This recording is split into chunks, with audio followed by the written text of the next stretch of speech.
Well, welcome back to Open Scripture, where we seek to sharpen the way the church reads her foundational texts. My name is Tracy McKenzie, professor of Hebrew and Old Testament. This is Nick Nail, a PhD student and a worship leader at our church. Nick, listen, we got in the weeds again last time in Genesis 1-2. We have been, of course, now in Genesis. This will be our kind of third episode in Genesis proper.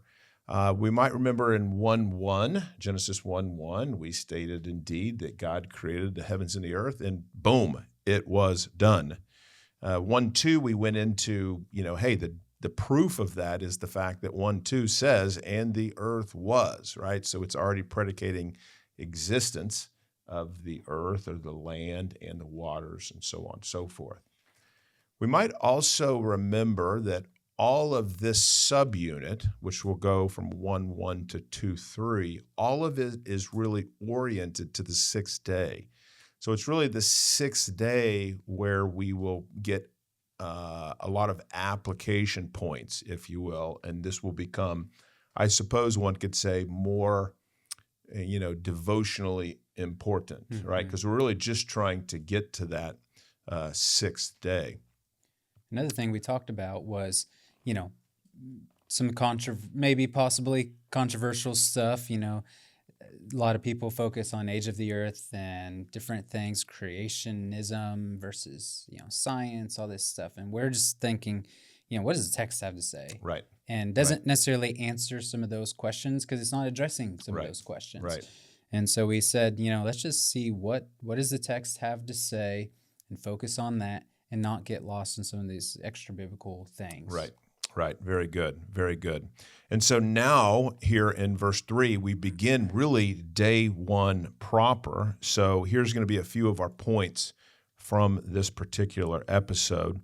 We're going to talk about the issue of, and God said. This is going to be important. We're going to talk about the issue of light. This is a question that everyone has. What is the light? Where does the light come from? So we're going to discuss that. Of course, God sees the light, and He sees that it is good.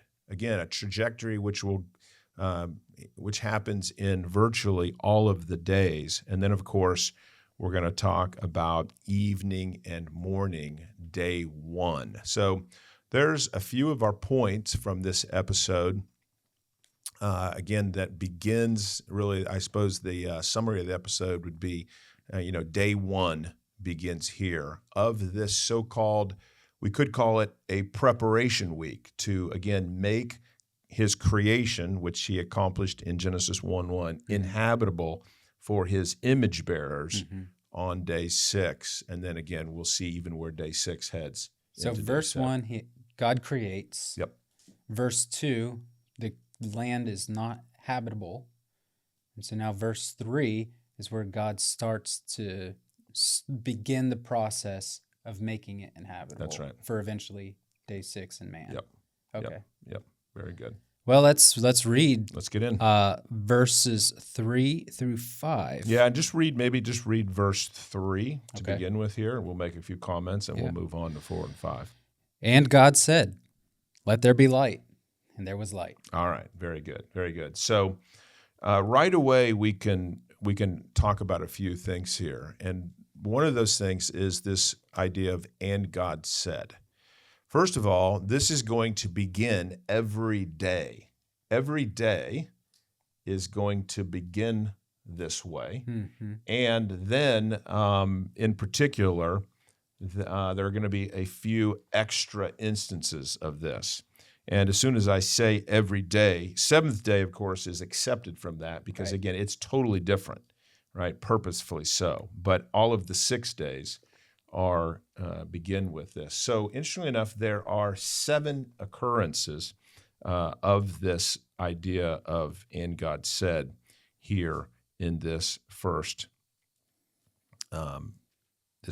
act here that is going on here. Now, I also want to say, the narrative begins here. So in verses 1 and 2, these were kind of background clauses or circumstantial to the narrative proper.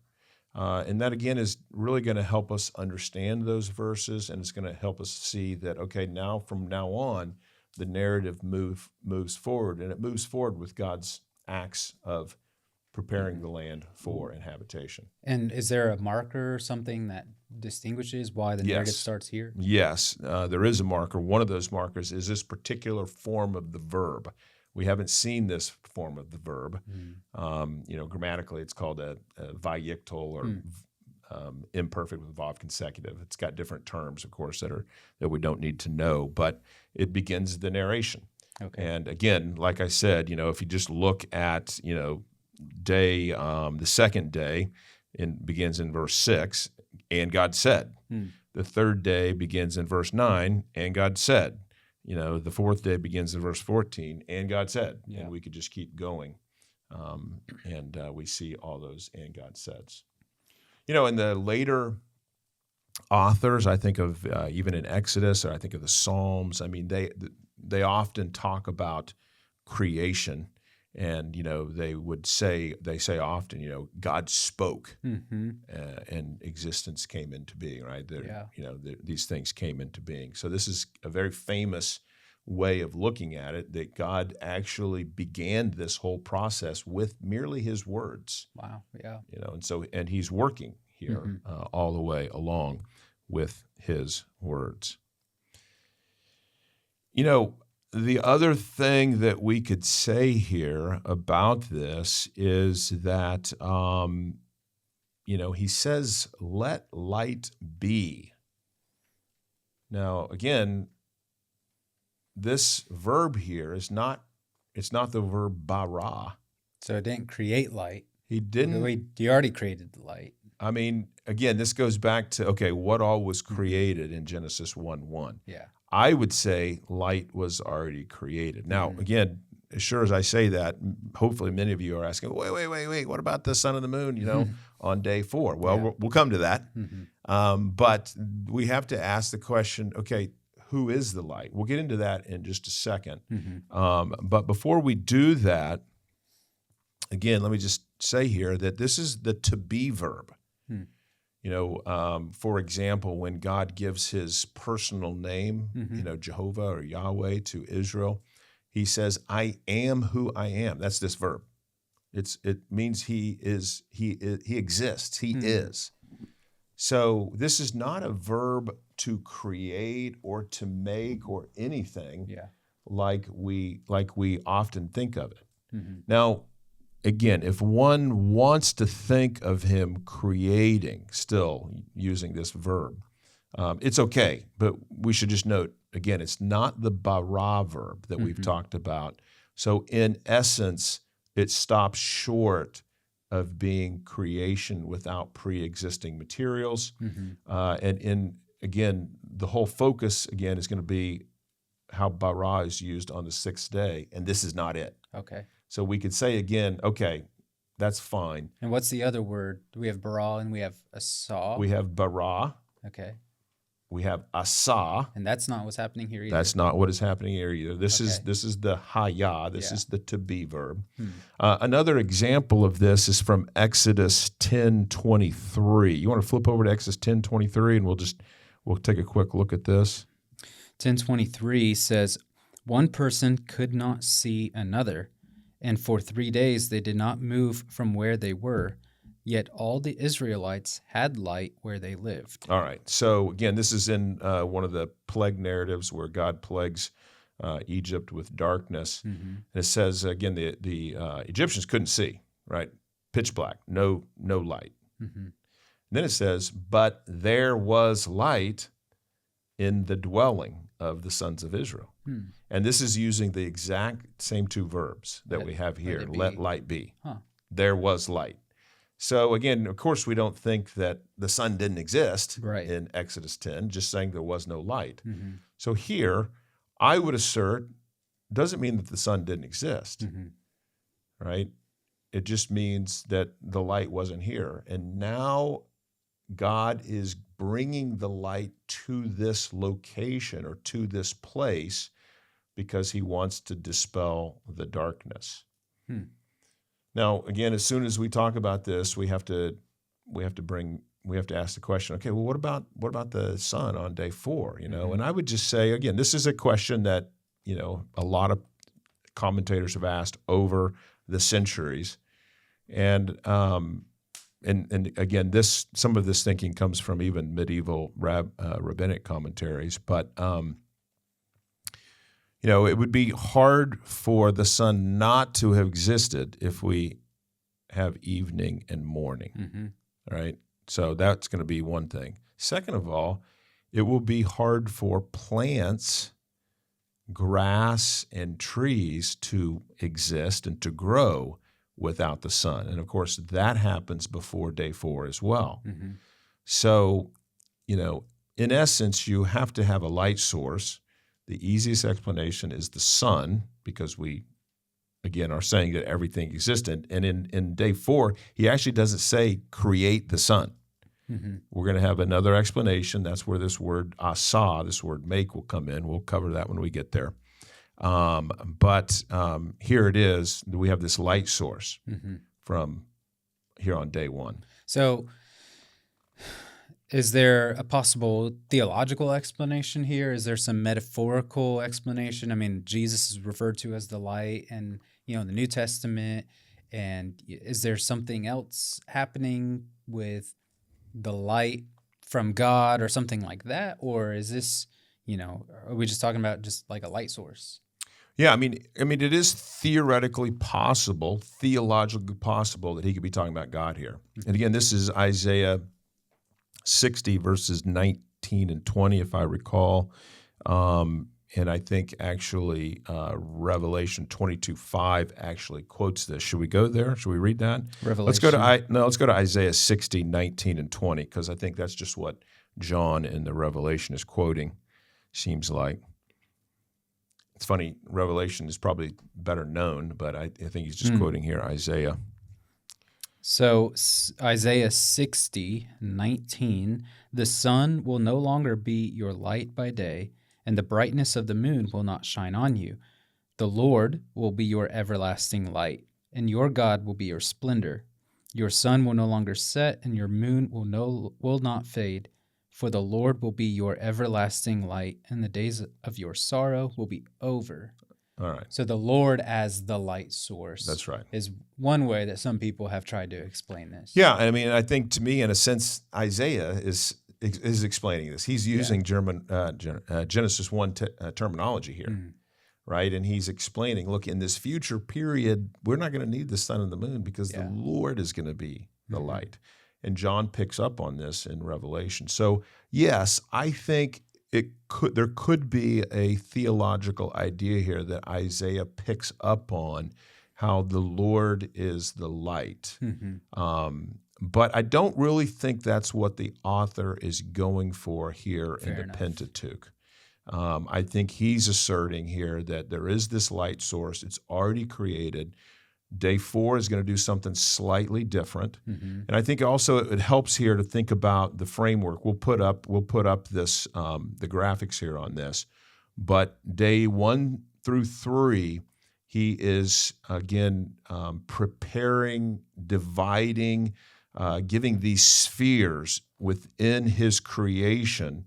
And then in days 4 through 6, he's going to fill those spheres. So in essence, he's going to divide here between between light and darkness, which is going to give a division between night and day. And then in days 4, he's going to kind of fill that up with the sun, the moon, and the stars. And again, this is kind of that framework, that structure that the author gives here. All right. So again, one more thing I could say here about this verse 3 is, notice how this first verb, when God begins speaking, that is after "and God said," we have a volitional verb. What does volitional mean? Volitional just means that God is expressing his will. His will. His So will. Volition means will. Volition means will, yes. So God is expressing it when he says, "Let light be," or "let there be light." So he's expressing his desire here. And then the next verb is a narrative verb, "and light was." All right? So again, God says something, his creation responds. I would say that light comes into this place. Now, again, commentators have explained this in various ways. Calvin said something about, creation was not complete. Others have said, the cloud masses, from the gaseous clouds have moved out of the way. So, and again, all of those are kind of fine, I guess. Right. But again, we're kind of avoiding those. We're just trying our best to stay as close to the text as possible with this particular interpretation. Got it. Now, from this, after this first verse, then, it's so interesting. In verse 4, the narrative moves along, and the narrative is, the narrator tells us, the author tells us, and God saw the light, that it was good. So this is another factor of where we see 7 of these. As a matter of fact, I think this is where we see 7 of. I think there's actually more, and God said. But there are 7 ways here, or 7 times, and God saw that it was good. By the way, we didn't talk about this, but there are 7 words in Genesis 1:1. There are 14 words in Genesis 1:2. And there are 35 words on the 7th day, right? So we have a lot of these multiples of 7 here. And here we have 7, and God saw that it was good, and it was good. So again, we see. You think that's intentional? I think that's intentional, you bet. There's something to be said here for the 7s. Yeah.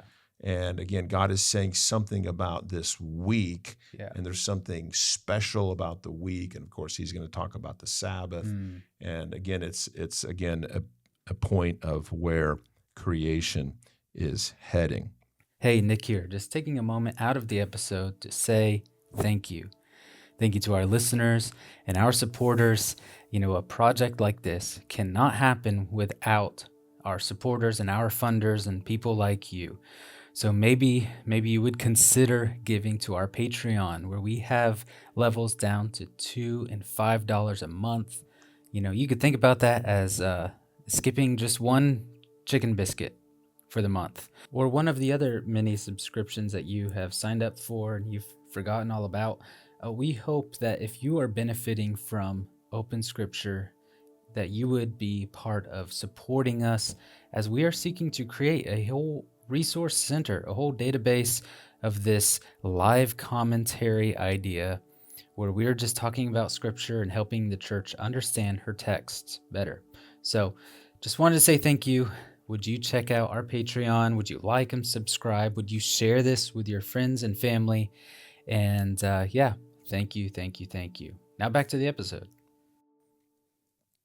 And I think also we can kind of see intentionality. And remember, it's when we see intentionality or intelligent design that we want to kind of draw our understanding from. So anyway, there we have it. Now we're in verse 4. So, for those of you who are keeping track here, we spent one episode on verse 1. We spent an entire episode on verse 2. And now here in the third episode of Genesis, we're now into 2 verses on this particular episode. We've come through verse 3. We're through the first half of verse 4. And the second half of verse 4 says, and God divided between the light and between the darkness. So here we have another narrative verb. This is a work that God is doing. He's dividing, right? So again, we see him kind of shaping or fashioning what he has brought into his creation, how he's preparing it. And this is dividing. Notice also that the darkness is still a part of creation. So the darkness is, again, you mentioned last time, doesn't necessarily mean it's a bad thing or a negative thing. It just is. It just is. Yeah. It just is. It's part of creation, right? It's part of what he's doing here. And darkness is going to be a very important time, for humans and for the earth, right? And so we see here that he's dividing between the light. So the light came in verse 3. Right? God brought it to this place, again, in verse 3, and he thinks it's good, and now he's dividing between the darkness, which was in verse 2, and now is in verse 3. So we can see him fashioning, again, manipulating his creation, again, what will ultimately be for the good of mankind. Why would the light particularly be called good? It was good, but the darkness was never referred to as good. Yeah, I mean, that's a good question. Can I say, I don't know? Yeah. I'm not sure why. I mean, I think I've heard one explanation is that if this is God preparing and to make the land inhabitable, that you need light in order to accomplish making it inhabitable. So that's why it's one way that it's explained as being good. But I mean, we don't. That's probably an assumption. Yeah, I mean, I think that's a good enough reason. I think maybe what I would want to say is that his act of fashioning or preparation, his work here, has accomplished its purpose, and it's good. Yeah. And really, we could say here that the division of darkness and light, or the division, what we'll eventually hear in verse 5, be day and night, again, is also going to be good. Okay. All right? So he's done his work here in the dividing. In verse 5, then, we have another narrative verb. God called to the light day. In other words, he gave a name to this light, and he called it day. And then he gave a name to the darkness, and the name, of course, was night. So again, his calling these things, this will also be important. He also does this on these first 3 days. He calls them things. And this is often said, and I think it's right, this shows his authority and his sovereignty over these matters, that he is naming them. And again, this goes back to he is the Lord of creation.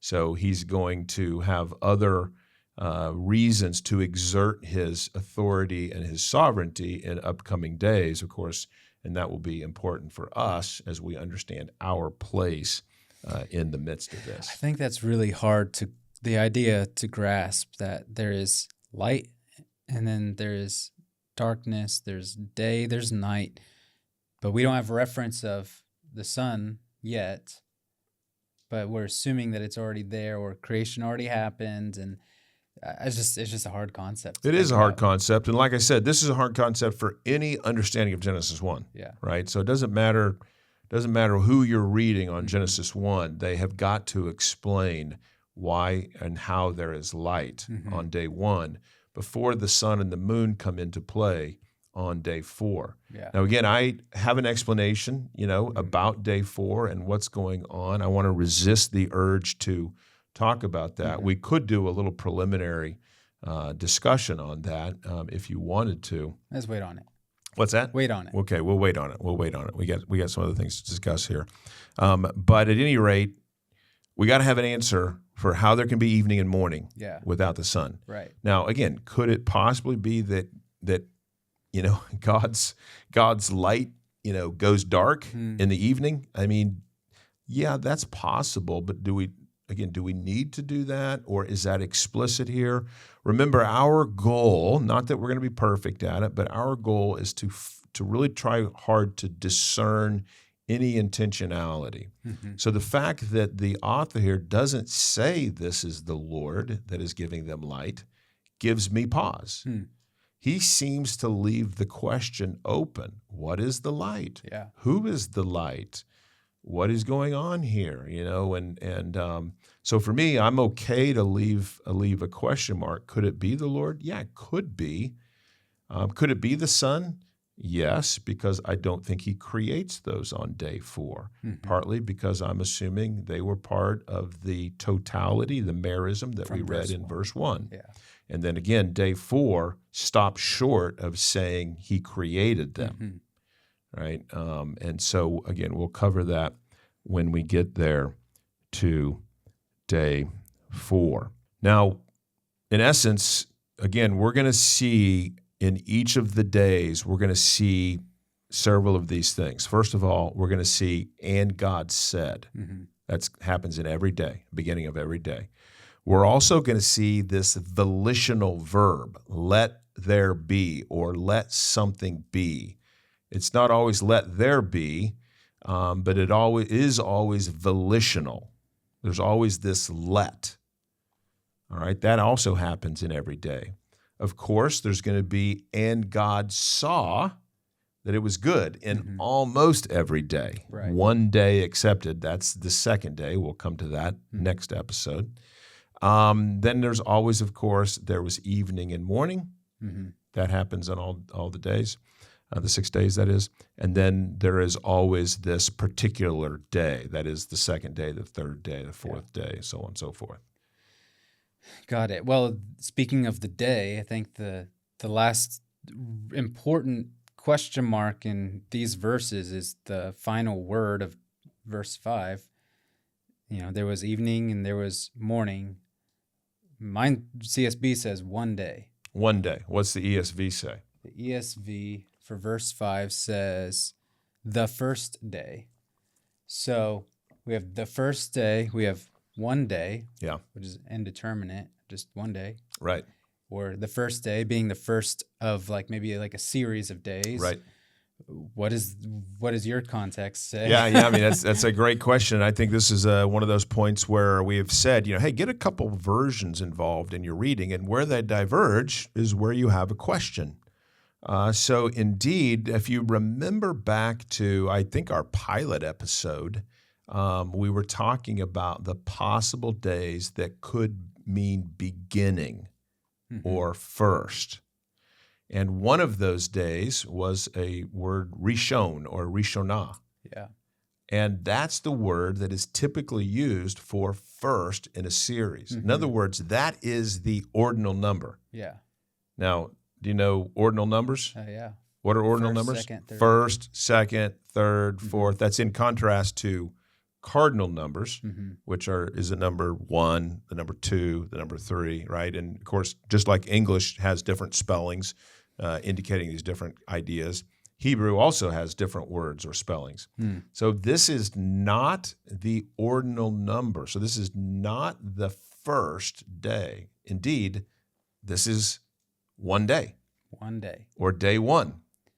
So this is maybe where a lot of people will get tripped up in just reading the English. It says, the first day, but they would never have known that we're not actually talking about the first day of creation, because creation already happened a few verses ago. Yeah, that's right. This is one day that happened. Yep. And then the rest of the days have some ordinal component. That's right. This is what's really interesting. Days 2, day 3, day 4, those are all ordinal numbers. So those literally are the second day, the third day, the fourth day, the fifth day, the sixth day.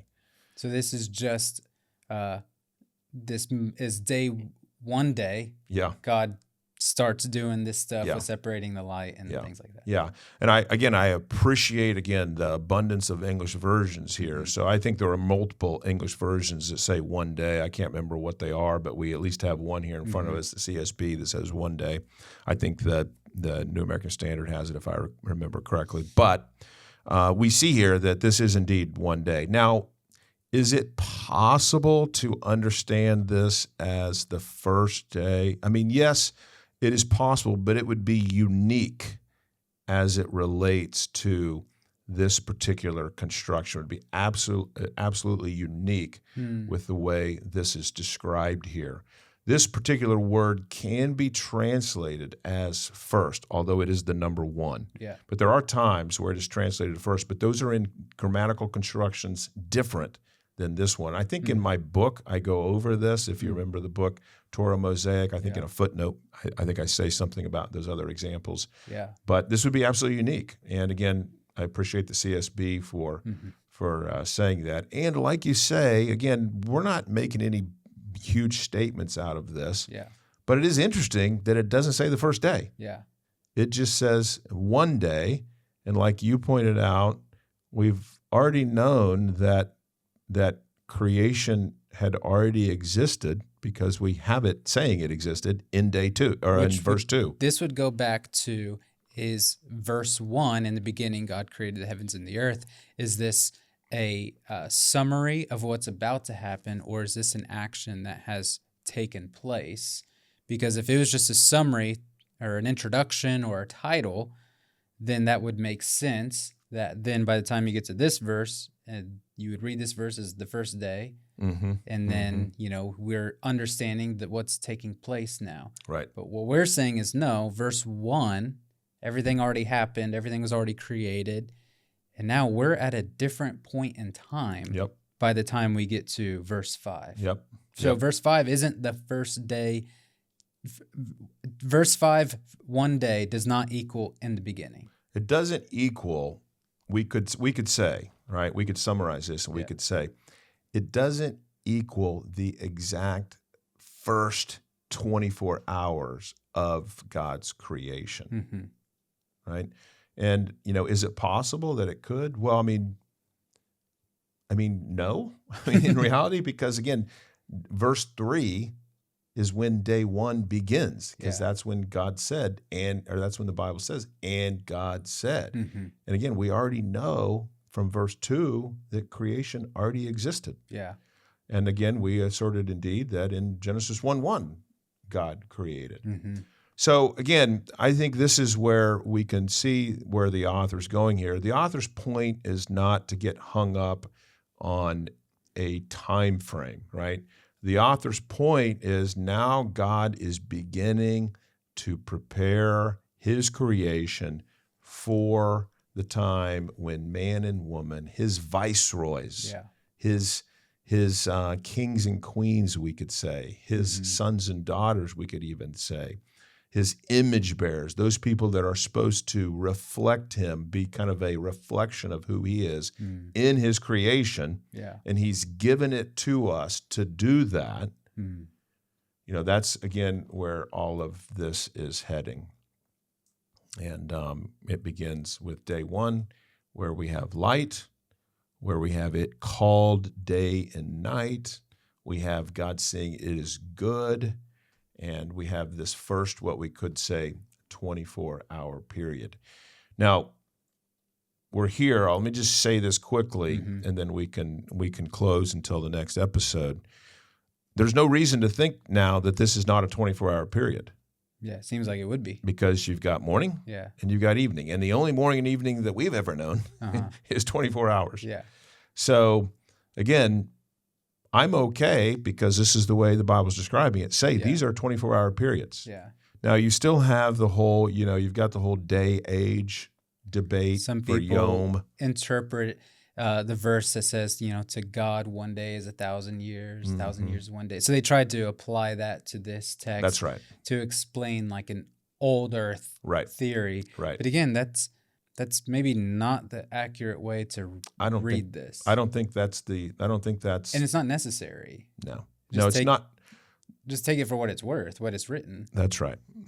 I think that, again, is bringing kind of science or something in here. And again, we don't need to do that. Yeah. This is not, I don't think it contradicts science, but this is not a science text. Right. And so, here these appear like 24-hour periods. And really, we could go to Genesis 2:4 to really show that day is a longer period, because Genesis 2:4 says, that God did all of this on the day he created. Let me just go over there very quickly. Genesis 2:4.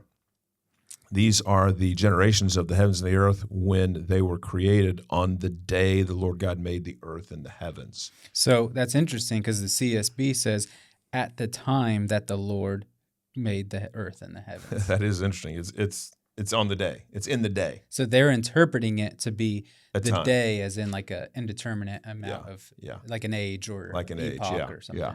And we could say, in particular, well, at least it's a week. Yeah. Their a day is, a week, because we have, of course, the 7 days. But, again, because it says when he created the heavens and the earth, and on the day he made them. So it uses both of these verbs here, made the earth and the heavens.